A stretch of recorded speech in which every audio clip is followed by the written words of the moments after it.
So that was the Schrodinger equation for free particles. Now let's see what happens if we kind of give a particle something to influence.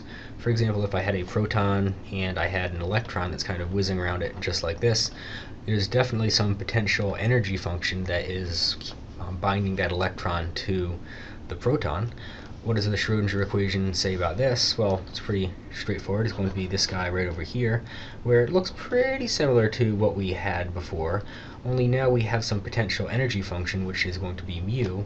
And remember, at the end of the day, we would still define the energy to be equal to the sum of the kinetic plus the potential energy for any function. You can even convince yourself that if we were to knock that electron away from that proton, then U is essentially going to go to 0, and we will have a free particle. Now, this top equation right here is pretty difficult to solve, and you will see that in higher level quantum physics classes.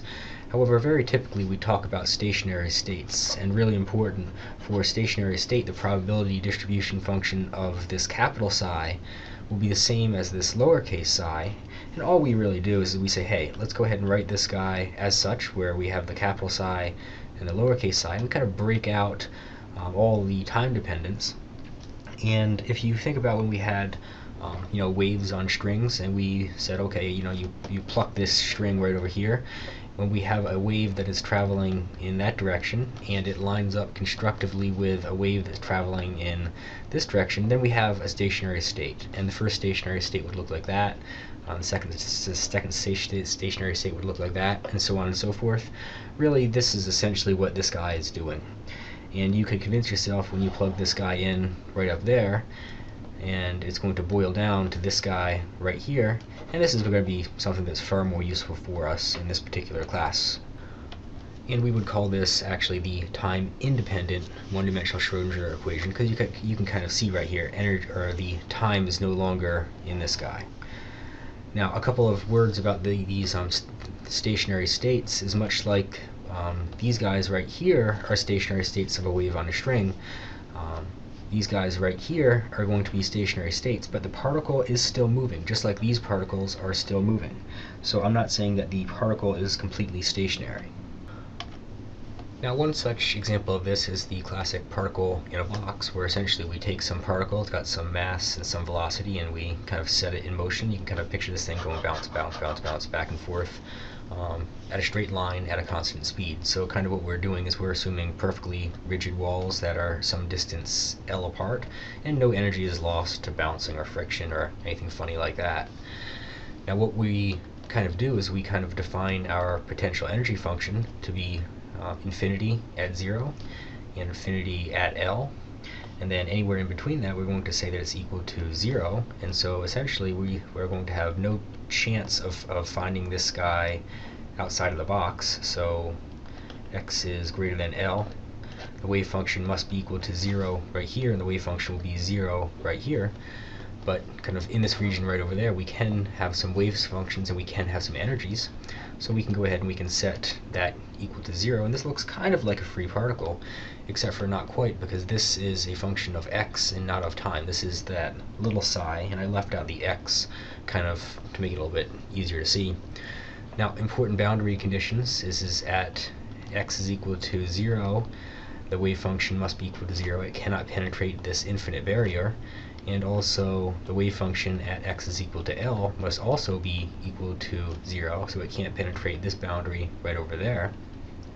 So we can kind of do an ansatz and say that the wave function as a function of x must be equal to some constant multiplied by sine of kx, where the sign kind of deals with the boundary conditions, and the book actually works a slightly more complicated version of this, but we get to the same place.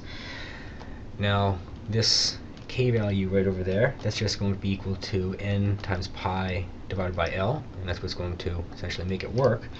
And you can see that we can have multiple values for n, and we'll have multiple energies and multiple wave functions. Something else I do want to kind of point out is let's take a look at where we are most likely to find this thing. So let's take a look at psi squared, which again is going to be psi star multiplied by psi, just like that. You can kind of see this guy is going to go like sine squared. I don't have any imaginary terms in this one, and so the probability function is going to peak right in the center of this thing, and that kind of makes sense from a standpoint. As this guy is going back and forth, back and forth, back and forth, it spends the most time in the middle of the box and probably the least time at the two endpoints. So what do these energy, or what do these wave functions look like for a particle in a box? Well, it's going to look like sines, and actually it's going to look like kind of a plucked string, and you can kind of see the very first one, n is equal to 1, is going to be the simplest possible standing wave that we can set up in there. Again, the boundary condition is that we're tied down at the two endpoints of the two walls. Then we could have n is equal to 2, n equal to 3, n equal to 4, n equal to 5, and these look very, very, very similar to standing waves on strings.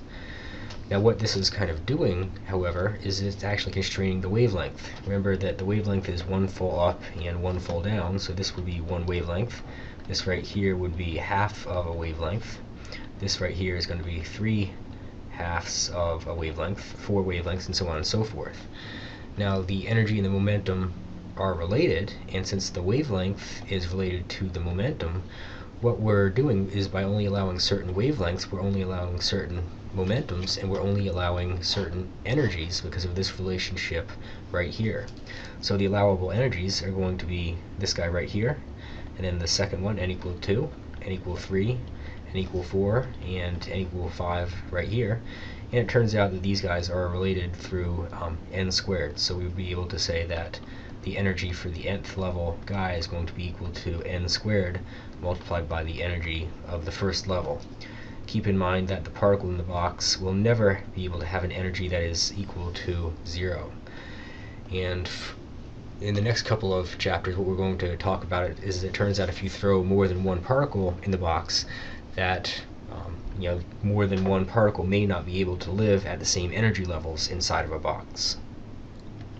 Now let's take a quick look at equation 40.31. We know, I said in the last page, the relationship between the energy and the momentum, and the relationship between the momentum and the wavelength. Now essentially what we're doing is we're saying that this box is only going to support n time divided by 2L for the wavelength, and so when you go ahead and you plug all that in, then you're going to get this equation right here for the possible energy levels for the particle in the box. Keep in mind that each wave function, each psi, is going to have its own n and its own corresponding energy level. And so we could kind of say, these are, n is equal to 1, n equal to 2, n equal to 3, and we're going to have our own sines and cosines, and that's actually also going to slightly change this constant because we do know that it has to normalize the probability distribution function to be equal to 1. So what do the probability distribution functions look like? Keep in mind that we do have to normalize the distribution function such that it's equal to 1, and that does dictate the constants. And what that is essentially saying is we have a 100% chance of finding this particle somewhere in this box. I know that outside of this box I've got no probability and no probability out here. So if we just look at kind of the first three wave functions, it's going to have half a wavelength, one wavelength, and then 3 halves of a wavelength. What do the probability distribution functions look like? Well, when we go ahead and we do the psi star multiplied by psi square, then we know that this guy is going to give us the probability of finding some particle between x and dx. And as I said, for n is equal to 1, it's going to peak right there because it's spending most of its time in the center of the box, and so it's going to look like a sine squared. And then this guy right over here, we're going to square it as well, and so it's got equal probability of being right here and right here for the most probable places. And then n equal 3, it's going to have 3 places that you're likely to find it. Well, particles in boxes had infinite potentials on both sides, and so the particle couldn't escape the box. But now what if there is a finite potential? And now we'll actually talk about a potential well. And what this is going to kind of look like is this figure right here, where we're going to have some well, and it's going to have some length L, and the potential is going to be 0, so kind of think of the bottom of a well, and then at the two sides we're going to have some potential that we're going to call U, or U naught. And in Newtonian physics, suppose I had a particle in this box and I represented the energy of that particle by this little line right there, then this electron would never be able to hop its way outside of that box. However, in quantum mechanics, it can. The particle's wave function is actually going to extend to these classically forbidden regions that you would find in Newtonian physics. Now, what do the wave functions actually look like? Well, we're going to actually have to deal with inside of the well and outside of the well kind of differently. Inside of the well, we're still going to have a superposition of sines and cosines in some finite allowable energies and some finite allowable wavelengths. And outside of the well, where actually it's going to die off exponentially, you can convince yourself, and I highly recommend you do, that both of these guys will fit the Schrodinger wave equation. And this little k guy right over there, that's just very simply going to be equal to 2 times the mass of the particle, the energy of the well, and then the energy that the particle has. And all of this guy is take the square root and divide by h bar, and you can convince yourself that that actually works. So what this kind of says is the particle is very free to bounce back and forth, back and forth, back and forth, but it can live outside of the box, but the probability of finding it is actually going to die off essentially exponentially. That's e to the negative k times x. So as we work our way outside of the box, it's far and far and far less likely to find the particle there, but it can exist there mathematically. So let's take a quick look at what the stationary state wave functions kind of look like. As I said, we're going to see sines and cosines inside of there, and we're going to see exponential outwards. And the first one is going to look a lot like the sine, and then this inside of the box, and it's going to die off kind of exponentially. And then this is going to look a whole awful lot like a sine, almost. However, we do have some probability of finding it out in these classically forbidden regions. And then this is going to look very similar, but not quite identical to what we saw before.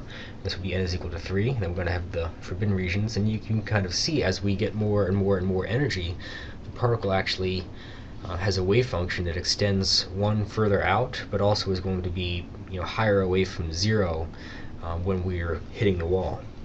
And so just like we have different values for wavelength, lambda sub n's, we're going to have different energies. And essentially it's going to shift the energy level around from what we'd expect from a one-dimensional infinite well. And a one-dimensional infinite well might have some energy right here. By putting some potential right here, then actually it's going to shift the first energy level down to slightly below it, and this would be the second and the third. And this region right up here would be the continuum region. And you can essentially say, hey, if I gave this particle enough energy, then it's going to exist out here in the continuum and would be nearly a free particle. Now, what do the probabilities look like? Well, much like n is equal to 1, this guy right over here before, we peaked in the middle. It's going to look the same. It's got the most probable chance of being in the middle because that's where it tends to live the most. But we do have some probability that we're going to find the particle out here. And then for n is equal to 2, n equal to 3, we see something very similar. And again, as we get more and more and more energy, we have a higher probability of finding this thing outside.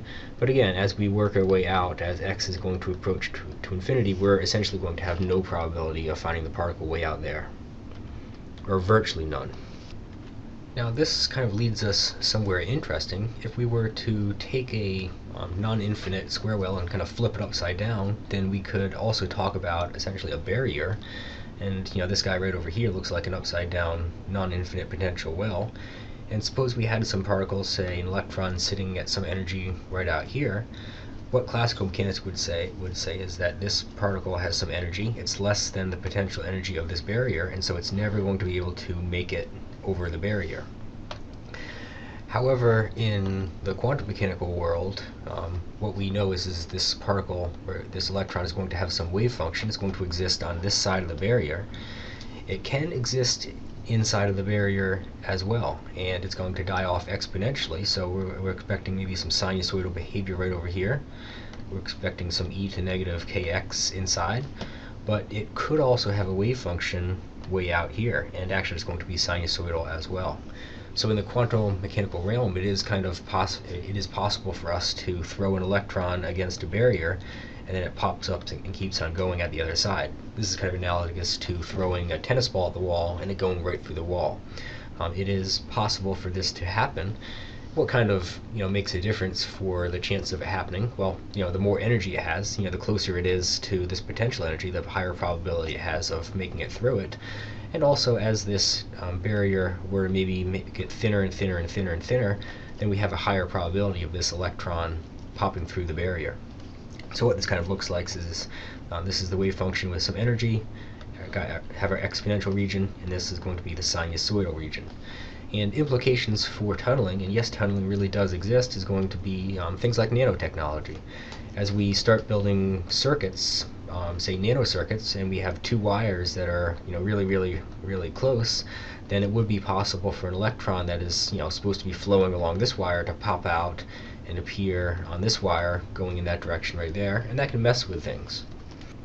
Now, as you can probably imagine, the equations start to get kind of complicated, so at this level of physics you're not going to be expected to figure out all the wave functions and anything like that, but we can talk about kind of the probability of tunneling, and that's going to be this guy right there.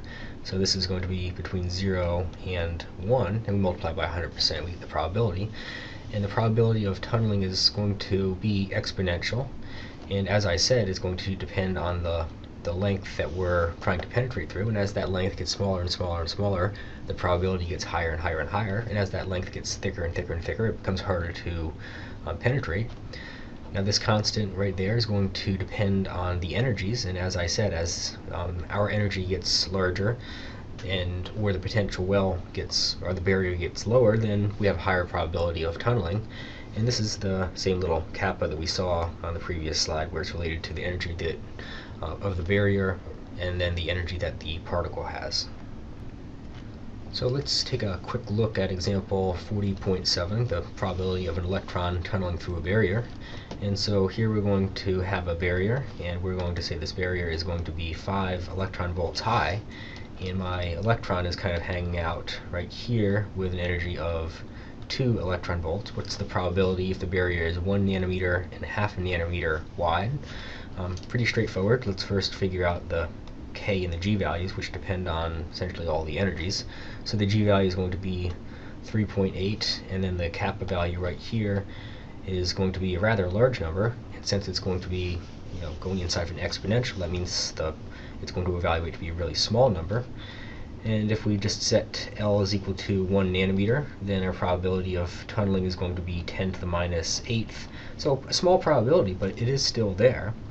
And when we go ahead and we half that, so just making it half as close, then the probability is actually going to jump up by a rather large amount, and now it's 10 to the 4th. And that's kind of the direction we would expect. More narrow means higher probabilities. Now, applications of tunneling, we have scanning tunneling microscopes, and essentially you have a tip right here, and you're trying to investigate some specimen, and it has some surface electrons that can tunnel across this really tiny gap and make it to the probe, and we can actually get a really good topography of a surface that way. You can kind of see that guy right here, and essentially it's just measuring a current, how many electrons are tunneling between the surface probe and a very, very, very sharp tip. Other applications is going to be alpha decay, where if we had an alpha particle, which is essentially a positively charged helium particle inside of a nucleus, the nucleus acts like a potential well, and so here we're going to have the alpha particle. In order for it to escape, it does not have enough energy to make it out. It's going to have some energy right here. The nucleus is going to have some potential right here, and it's going to need to tunnel in order to make its way out. Now lastly, I want to finish off by talking about another potential well called the harmonic oscillator, and it's just kind of like a mass on a spring, only now our spring is going to be molecules. So think about maybe having 2 oxygen molecules or something like that that are connected by a chemical bond. That chemical bond acts like a spring, and these guys are going to oscillate back and forth, so harmonic oscillator. And we're treating the potential energy as 1/2 kx squared, so it looks like a physics 241 concept, and kind of plugging that guy in there. And kind of as you would expect, there's going to be some allowable wave functions and some allowable energy, and these are still going to be discrete quantities. and it's going to actually have some energy. It's going to be the lowest energy it can possibly have, and that would be E naught, and that would essentially be n is equal to 1. These are the allowable energies, and it's going to depend on, kind of how springy that guy is. That's what that constant k represents, as well as how massive it is. And we can set up some wave function on that. We can, realize that there's going to be some n is equal to 2, so sorry, this is going to be n is equal to 0, and then n is equal to 1, and then n equal to 2. So we just kind of go on and so forth, and have certain allowable energies, certain allowable wavelengths, and certain allowable wave functions. Now, probably much like you would expect is if you had a probability, or if you had a potential that looks like this in a Newtonian sense, then if you were to put a string across it, then this thing would be able to oscillate in the first harmonic that looked like a sine. The second harmonic would look like a sine with a full wavelength, and so on and so forth. The same is true for these wave functions right here. And if we looked for now n is equal to 0, I'm going to have my harmonic oscillator going from negative a to a, so it's in a Newtonian sense it would be tied down there and there, but in the quantum sense it's not, and so we can have wave functions that exist in these outside regions, but it is going to look kind of like a sine in the middle, and then a sine with a full wavelength, again with some allowance into the classically forbidden regions, and so on and so forth. Now, the most probable place to find this, or the psi squared, you would say, well, I would expect it to be pretty much in the center of the oscillator, where here I'm kind of going to have my A and my negative A. It's going to be in the center of the oscillator for n is equal to 0, so it would be in the dead middle of it, and then I'm going to have 2 peaks, 3, and so on and so forth.